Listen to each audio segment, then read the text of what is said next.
My name is Regis St. This is a Jackson Heights-bound F Express train. As the lead writer of Lonely Planet's New York City Guide and a 14-year resident of the city, it's been exciting to see how much the 5 boroughs have changed.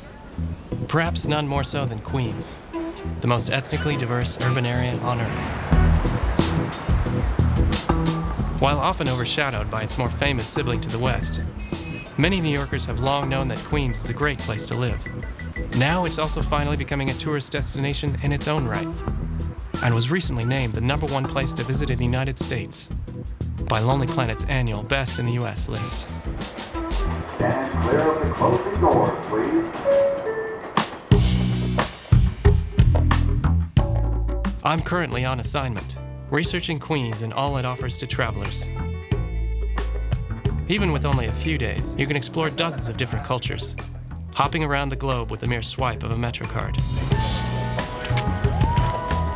If you go to eat Thai food in the Upper West Side, you're lucky if it's Thai food. You know, you're at a remove. If you go eat Thai food or Nepali food or Bangladeshi food, you're eating with people of that community when you're in Queens. It's not like you're at Epcot Center. This isn't staged, this is Right, the real thing. right.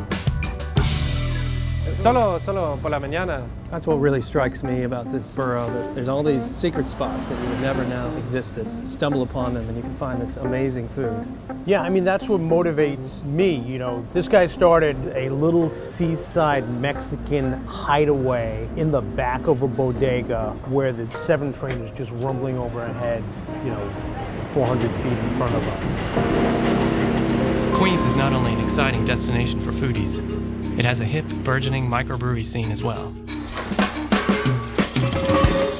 I'd start with the ESB, which is our original. Cheers. A lot of the breweries that have opened are not in the hottest neighborhood or the middle of town, By having this draw, this destination, people are now, discovering neighborhoods, and it makes it a fun day. That sense of exploration is what makes Queens such an ideal place for travelers. Hidden gems await on even the most unassuming avenues. From authentic Tibetan dumplings handcrafted by a former Buddhist monk, to the well-preserved home of an American jazz legend. This is who Louis Armstrong was. His peers were the Nat King Coles of the world, the Frank Sinatras and the Bing Crosbys. But his next door neighbor was a telephone operator. So when you go into the house, you're going to see basically a working man's house.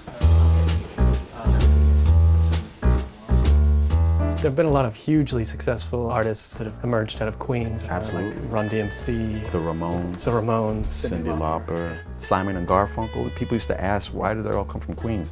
And those guys said we had basements. When we were kids, we had bands and we could play in basements, whereas in other neighborhoods, they didn't have that kind of thing. Queens doesn't look to Manhattan for its cultural cues. And the more places I visit, the more its unique cultural identity becomes apparent. For example, its cutting-edge art scene. The Noguchi's here, the Queens Museum, the Sculpture Park, all of that is really cool and different than the kind of museum culture and institutional space in Manhattan. The cultural map is only getting wider. There's a huge emphasis on the outer boroughs. Rich history, fine arts, music, and as diverse a food scene as any other place in America, Lonely Planet's choice of Queens for best in the U.S.